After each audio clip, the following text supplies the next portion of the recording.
You know, it's funny how odd questions remind you of odd moments, odd anecdotes, odd bits of silliness that happen in your life.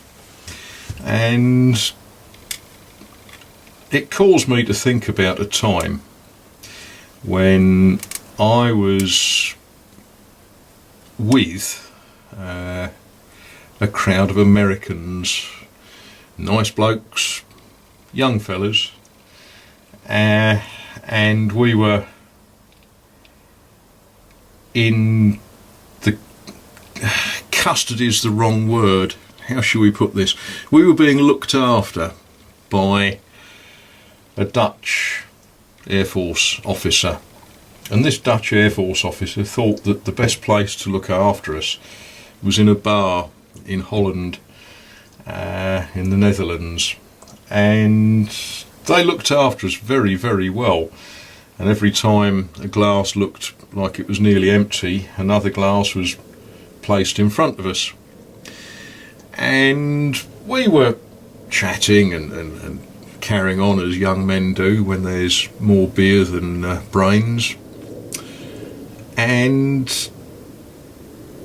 we found out, we discussed our relative position in the world, and these guys had all got ranks far superior to the one that I was alleged to have. And you must remember, this was quite a long way into the evening. It was decided that I could not be drinking with officers, not the done thing. And it was decided that it wasn't reasonable to ask me to leave. So the solution proposed by the Yanks was to make me an officer. So they announced to the world and anyone that was listening that I was to be considered an honorary Lieutenant Colonel, United States Air Force. Funnily enough, I never got any paperwork to support that, but it worked quite well that night. It allowed me to stay with this gang of assorted officers without my lack of status being an impediment in any way.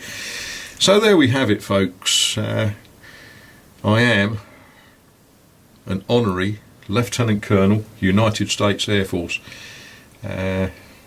It only lasted for about an hour, and it was in a bar